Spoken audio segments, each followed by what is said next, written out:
The following is a sponsored program. High Desert Broadcasting is not responsible for the views or claims expressed in this program.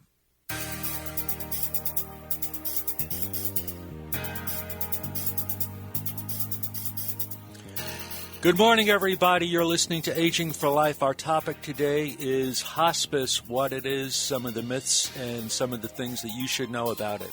Our guest is Bruce Bednar. Bruce is the Community Relations Manager, gerontologist with GeriNet Healthcare. I'm Joel Green, along with my co-host, Charlene Peroni.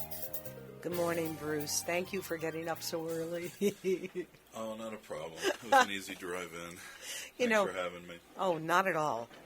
Hospice, if people even know the word, is a term that can strike fear in the hearts of both the seniors whom we serve through Home Instead, but also in their families. Talk about hospice a little bit. Tell us what hospice actually means. Well, you're right. There are a lot of misconceptions and fears about hospice. A lot of people, when they first hear the word or what they're told about it, is that hospice is all about dying, or it's bringing it on, or it's taking people's medications away, or they can't see the doctors that they have been seeing, right, or they can't go back to the hospital. And my job is to go in and actually just educate them on what hospice really is. And it's not something they should be fearful of. And I find that when I'm done speaking with these families and I've overcome a lot of their fears or objections, and a lot of that comes from the families than the patients. But once I've overcome those objections, a lot of times they say, wow, I wish I would have known about you guys sooner, or I wish the doctor would have told me sooner about you guys.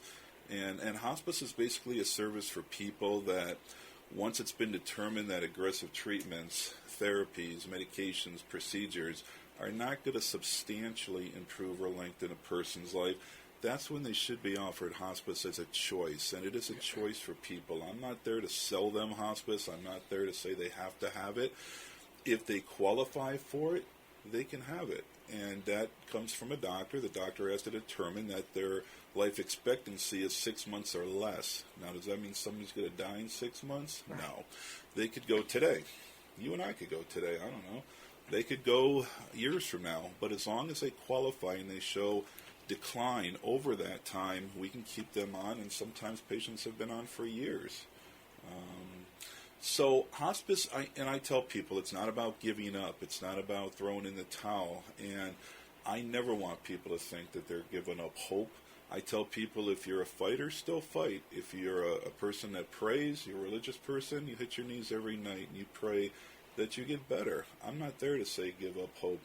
This is at a point usually when the doctors have stopped aggressive treatments and because they're not working anymore. And a lot of times we can do too much, especially in a cancer patient. You know, there's always a doctor that can pull a pill or a treatment out of their pocket and say, here, try this or try that. Here's some Zolata, Tarceva, some medication that they're working on. But a lot of times I find that may lengthen a person's life, but substantially lessen the quality of the time they have left. And a lot of people at this point are focusing on quality. They want to be at home. They want to be in their own room, have their own remote, have their own animals and family around them. They don't want to be going back and forth to the hospitals and clinics and being poked and prodded and shoved into tubes.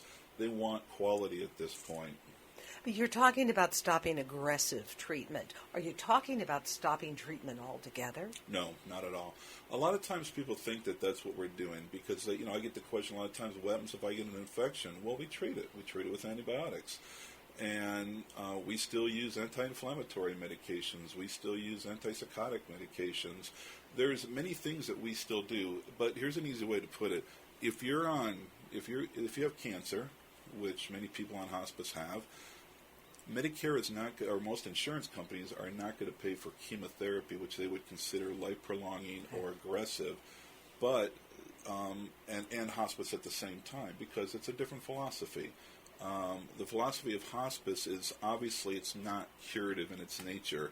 Your goal is to basically allow the person to live their life to the fullest, but focus on their comfort, focus on symptom control at that point, because their disease is eventually going to take its course. Usually with hospice patients, the prognosis is usually 6 months or less, like I said earlier. So their disease is going to take its course eventually, but our job is to make sure that along the way they're comfortable. So we're not there to lengthen their life, but we're certainly not there to shorten their life either. What's the process, Bruce? I mean, when do you step in? Well, when it's been determined from the doctors that there's two reasons people come on to hospice. One, when the doctors feel that aggressive treatments, like I said earlier, are not going to substantially improve or lengthen their life, or the family that are making decisions for a patient that may not have the ability to make their own decisions, or the patient themselves have determined, look, I'm tired of going through all this. I don't want to do this anymore. I'm not getting any better. And a lot of times people have diseases which we call progressive diseases. They're not going to get better. COPD, congestive heart failure, dementia, Alzheimer's. Those diseases don't get better. You may have good days, bad days, but over time, they're progressively just going to get worse. And hospice is a great benefit to not only the patient, but the families. Because I tell the families, look, or I tell the patient, we're not just here for you, we're here for the families as well. And we use very much of a holistic approach. Sure, we're there for the medical side, but we're also there for the emotional side that the families go through. So we look at the whole family as one unit of care. We look at the social issues that they may be going through. A lot of times these families come on and they're not prepared for end-of-life issues. They may not have any, one of the questions I ask them is, do you have any final arrangements made? Right. No, I get the deer in the headlight look, and they haven't even thought about it. Right. So I park right there, and I'll go over it with them. I'll say, have they shared with you? And I'll always ask, can I speak freely and openly? I want to make sure everybody's comfortable talking about this, because not everybody is. But I want to make sure that their plans are set, that there's no surprises, because a lot of times when we wait, especially when it comes to like cremation or burial issues, a lot of times people get taken advantage of because they're vulnerable, and I don't like that. So I want to make sure that everything's planned out ahead of time. And when people come on at the very last second in the hospice because they've waited too long or they were in denial, sometimes it's just a crisis situation, and we're all running like chickens with our heads cut off trying to get things in place, where if they're brought on a little bit sooner, we have time to work with that family and help prepare them. Is it because they waited too long, though, or is it because their doctor waited too long? A little bit of both. We send out surveys to our patients sometimes, and on that survey it asks, do you feel that your loved one was referred in a timely manner? And in many instances, we'll get responses back that say, I wish I would have known about you guys sooner, or I wish my doctor, and sometimes they get mad at their doctors. And I have a lot of friends who are doctors, and sometimes I ask them, why do you wait so long? And a lot of times they tell me, because I don't want the family to think I'm giving up on them. And so they do wait to the last second. And I had an oncologist that I worked with for years, and he told me that just the other day at the hospital, that he thought the family was going to feel like he was giving up on them. So he kept giving them these medications, and it took, he brought them on at the last second, and I think they died probably within the next day or two. Do families lose their primary care doctor, their primary care physician, Bruce, once they are on hospice? Not always, and the only reason they would be because it was their choice. A lot of doctors do defer to the hospice physician, and what we do is we will call that doctor, because sometimes, because that doctor knows that patient the best. That doctor may have been treating that patient for 10 to 20 years. Right. I see that a lot. And a lot of times the families feel comfortable with that doctor because that doctor knows them the best, where the hospice doctor never met the patient before. But a lot of doctors do defer because of, one, availability. They're not always available, and we're a 24-hour, 7-day-a-week operation. The other reason is a lot of doctors, I have a friend, Mark, who's a physician, but he's a family practice physician. He doesn't work with a lot of narcotics. We in hospice deal with a lot of pain issues. We deal with a lot of narcotics. And I asked him, I said, Mark, a lot of your families want you to follow. Why don't you? And he goes, Bruce, I'm family practice. I don't really work with a lot of the medications that you work with, and so I'm not sure how to work with them. And so I said, well, our nurses know what to do. They will walk you through it, and now he works with his patients more. But to answer your question specifically, most hospices do have physicians on their staff that can work with the families. If their doctor wants to follow, that doctor will be their attending physician, but the hospice doctor could be the consulting physician as well. So if that doctor's not available, our doctor could step in, because if we need something stat in the middle of the night, our doctor can be called and we can get those medications ordered. A lot of times they'll be fine with our doctor following, and our doctor is easy to get a hold of. Much more so than some of the other, the family doctors. But that person does not, I repeat, does not have to give up their family doctor. Not at all. But we will ask that doctor, and if he wants to be the doctor that follows, and in many cases, they may say, no, I'm going to defer to your doctor. In some cases, they do follow, but we can still use our doctor as a consulting physician if that doctor's not available. Once a family physician has, say, determined that now is the time to at least suggest or introduce hospice, where does it go from there? What they would do is submit a referral to the hospice, and the families have a choice. They can use any hospice they want. A lot of doctors may have a favorite hospice, or maybe even a hospice that they work for personally. But the family can use any, especially if they're over 65 with Medicare, they can use any hospice of their choice. And I encourage people to maybe talk to one or two or three hospices and kind of see what hospice is all about. Because a lot of times they may talk to one, think that's great, but that hospice may not offer all the services that maybe another hospice can, because maybe they're a startup or maybe they don't have the staffing available. But they have a choice to use whoever they want. And then what the doctor does is he will submit a referral to that hospice, and then the hospice will call the family, set up a time to meet. And personally, I like to set up the time when most of the decision makers are available. I don't like to just go in and talk to the patient without other family members there, especially if those family members are going to be the ones taking care of that person. I want to get everybody involved, and so we're all on the same page. And because a lot of times I've seen where we've gone in and we've just talked to the patient, they were fine with it, and then the families came in later, found out they spoke with a hospice, and they were like, oh, no way, we're not going to do that. And, so I really like to just sit down and educate people and not sell them on the concept of hospice. I want them to understand what the program is. It's there to help them, and it's not something that they should be afraid of. Where does the resistance come from?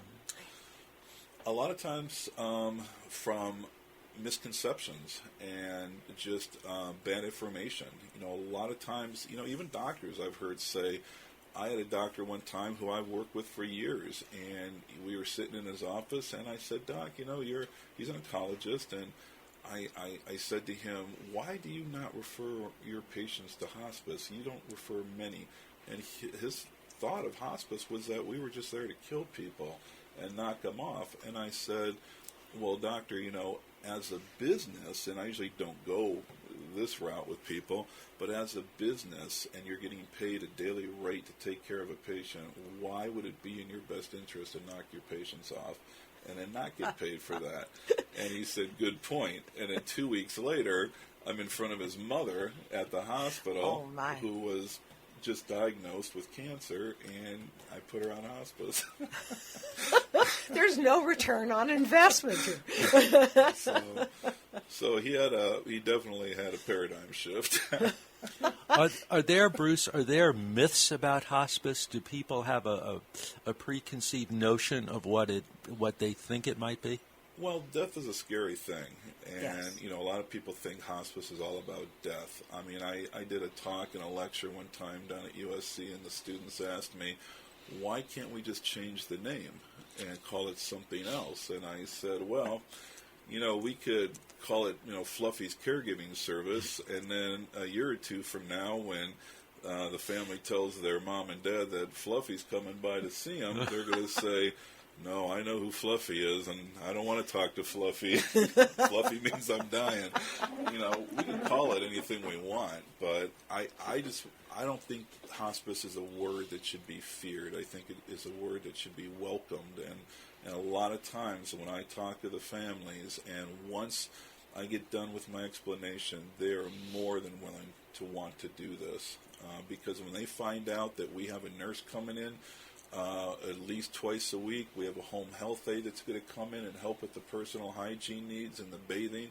We have a social worker that's going to come in and kind of be that rudder for the ship that's kind of gone off course, maybe to find them some resources that they didn't know that they could qualify for. And we also focus on the spiritual side. And a lot of times people will hold on, and they won't really go until they're comfortable on many levels. It's not just pain. Sometimes it could be emotional pain or spiritual pain. And we deal with all those issues with the family, not just the patient. We have volunteers that can go in and just spend time with the families and the patients, and maybe give that caregiver a chance to go to the store, maybe take a nap, or maybe go get their nails done or hair done. We have different levels of care. If a patient's in crisis, if they have pain out of control or symptoms out of control, we could have a nurse stay there with the patient through that crisis instead of going to 911 all the time. And I'll always run through a scenario with a family like I did last night. I'll say, let's say it's 2 a.m, mom or dad have a shortness of breath, they're agitated, what are you going to do? Well, I'll call 911. And I'll say, no, you want to call us first. And they'll say, you mean I can't call 911? And I'll say, no, you can do whatever you want. Hospice is consensual. It's not a contract, and you still have freedom of choice. And you can go off of hospice once you're on as well. If something came down the pike, a drug or a procedure that would substantially improve or lengthen your life, I always tell people they can come off hospice and try it. But we always encourage families to call us first before you call 911, because most hospices have triage teams. We have a nurse that's available 24 hours a day, 7 days a week, right. And we can send a nurse out in the middle of the night, on the weekends, or even during the day to check on a patient if they're in any kind of crisis. And like I said earlier, if they are in a crisis, we could have a nurse stay there with them. And then once the patient's stabilized and the crisis is alleviated, then we can go back to what we call the routine level of care. Right, and we can attest to that because our caregivers have called on a 24-hour basis, and it is medical support that you can't get from any other organization. Right. And the scope of hospice is not to be or replace a caregiver. A lot of people think that we're going to come in, or they're told, hey, the hospice will be there 24 hours a day for you. But our goal is more skilled. We're not custodial. We do have home health aides that do custodial care, but overall we're not there to replace or be the caregiver for that patient. That's where you guys come in. We do. And you are listening to Aging for Life. The topic today is hospice, some of the myths, some of the truths. Our guest today is Bruce Bednar, Community Relations Manager and Gerontologist with GeriNet Healthcare. My name is Joel Green, along with Charlene Ferroni. We will be back in 60 seconds. My parents are getting older, and I want to be there to help. But sometimes I spend more time taking care of them than my own family. It's starting to put pressure on my marriage, and I feel like I'm ignoring my kids. My parents need help. I need help. My mom wants to stay at home, but she honestly can't handle it on her own anymore. I've been taking care of her, but I just want to be her daughter again. I know Mom feels the same way. I'm not sure where to turn. If you're struggling to care for your parents, you're not alone. Home Instead Senior Care can help. With personalized service and a personal touch, our caregivers will help your parents stay in the place they call home. Home Instead Senior Care. To us, it's personal. Call us at 661-254-8701. We answer 24/7 because to us, it's personal.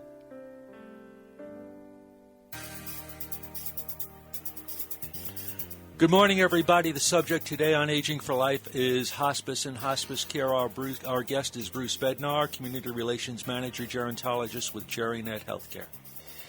Bruce, you're a gerontologist. Yes. And you could have gone in any direction at all. Why hospice? Yeah, that's what I said.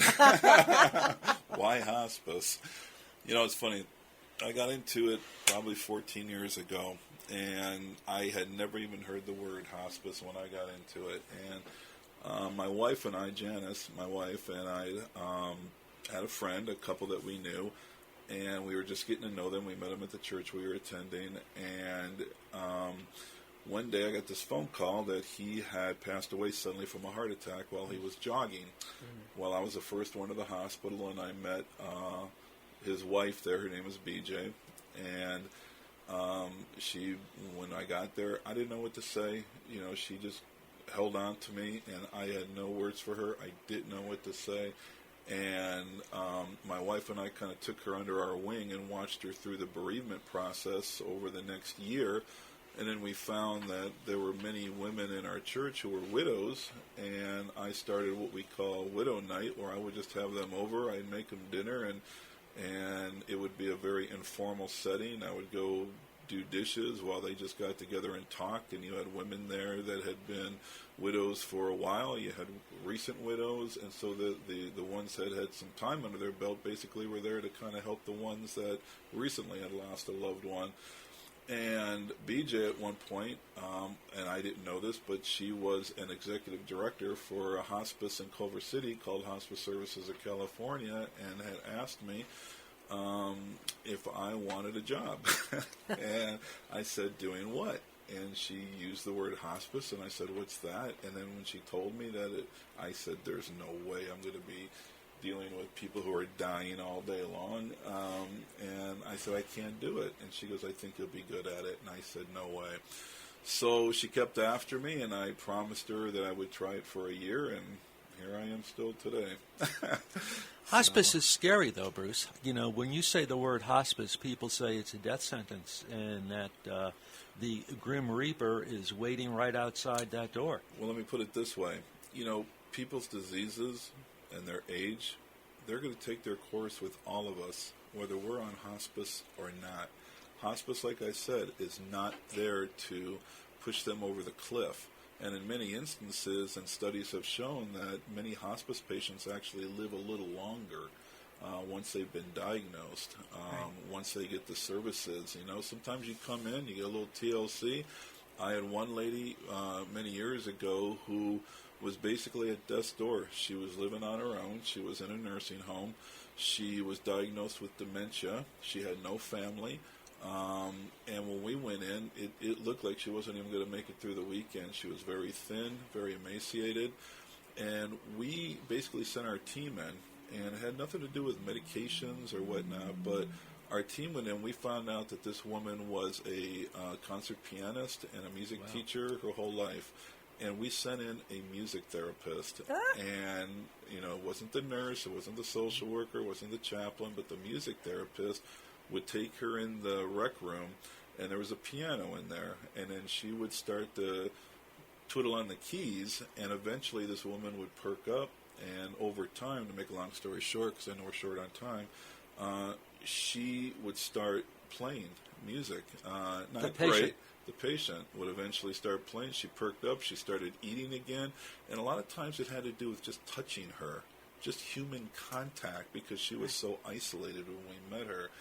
And that's an amazing story. And we eventually had to take her off of service because her prognosis is well beyond what you would consider a hospice diagnosis at that time. So somebody can be on hospice and then they can be discharged? Exactly. And most of our patients are under Medicare, and Medicare has what they call benefit periods. The first one is 90 days long. The second benefit period is 90 days long. That's 6 months right there. And then every subsequent benefit period is 60 days long. What does that mean? That just means at the end of those benefit periods, we as a hospice team have to reevaluate that patient. And if we feel that they're still appropriate, then we will recertify them, and then they go on to the next benefit period. At the end of that benefit period, let's say the patient does not qualify anymore. We feel they're getting better, they're showing improvement, they're eating, they're gaining weight. we may have to take that patient off. And we don't just cut them off and say, okay, we're out of here. It's about a week or two transition, and we work with the families to make sure that it is a smooth transition as they come off, because a lot of times they get dependent on us. Right. So coming off is a good thing. It is a good thing. I'd rather lose a patient alive. No, it's obviously covered. It is covered by Medicare. Is it also covered by health insurance? Yeah, most medical insurances do cover hospice. Most of your HMOs cover it very well. There may be some of those private plans that may only cover up to a certain amount, maybe time-wise, or they may only cover a certain period. Like there may be a Blue Shield or Blue Cross plan that maybe covers up to $20,000 or $30,000 in benefits. But a lot of times we can dip into the home health benefits too if they've exceeded those. But most of our patients are Medicare or Medi-Cal or Medicaid if you're out of California, and they cover hospice 100% with no copays. Okay. That includes the medications that are related to the hospice diagnosis. That includes maybe their incontinence supplies, diapers, chucks, wipes, powders, ointments, gloves, and durable medical equipment. Wheelchairs, beds, oxygen, commodes, and it's all covered under the benefit. You're listening to Aging for Life. Our subject today is hospice. We will be right back. I knew Mom wanted to stay at home. It's the center of her family, her life. But helping Mom stay in her home while managing mine was just too much. Honestly, it wasn't just about me. Mom didn't want me to be her caretaker. She wanted me to be her daughter. I felt so alone until I found out about Home Instead Senior Care. When we met the people at Home Instead, we just knew they were different. The experience was personal. They understood how we were all feeling. They just cared. Because of Home Instead Senior Care, Mom now has a caregiver who can help her stay home. But more importantly, they've made an incredible connection I never expected. And Home Instead changed my life, too. I've found balance again, and most importantly, for Mom and me, I get to be her daughter again. Home Instead Senior Care. To us, it's personal. Call us at 661-254-8701. We answer 24/7 because to us, it's personal. Our subject today is hospice. Our guest is Bruce Bednar. My name is Joel Green, along with Charlene Peroni. Bruce, very quickly, are there some people who are not covered at all for hospice? Well, they may not have any insurance, if that's what you're asking. Yes. And a lot of times hospices have foundations that are set up. And because a lot of times people, after they pass, their families may donate to the hospice, or they may say in lieu of flowers, donate to, hospice of whatever. And a lot of times we use that money because we do. Actually, hospices are required under Medicare guidelines to do some pro bono cases throughout the year. And so we may use that money through those foundations to help people that don't have insurance. And I would never turn anybody down if they didn't have insurance to provide hospice benefit for. Bruce, how could people get in touch with you if they have questions? Well, they can always call us. We have a toll-free number. I work with a company called JerryNet Healthcare, and our number is 877-485-0888, and we service a vast area. We have offices throughout California, Arizona, and Nevada. I work out of the Burbank office. Good. What's the takeaway from this show, Bruce? What should people know in about 30 seconds? What do they need to know? Well, they need to know that hospice is not something that they should fear. They need to know that hospice is a service that's provided to not only them but their families to get them ready and maybe answer a lot of those questions and overcome many of the fears that people have about dying, because dying is a scary thing. People ask me all the time, how do you do this every single day? And I tell them, it amazes me even that the patients are not the ones who are usually the ones nervous about this. It's the families. It's the people with their own mortality in a lot of cases, and it scares us. And I just want them to know that this is a service that's not there to try to do anything to push this along. We just want, because it's going to happen regardless, whether they're getting help through us or not. But it has to do with quality of life. Total quality of life. That's what we're all about. You've been listening to Aging for Life. Our subject today was what is hospice. Let us know what subjects you would like us to discuss. Just call us at 661-254-8701. The AV newscast is streaming live and up next.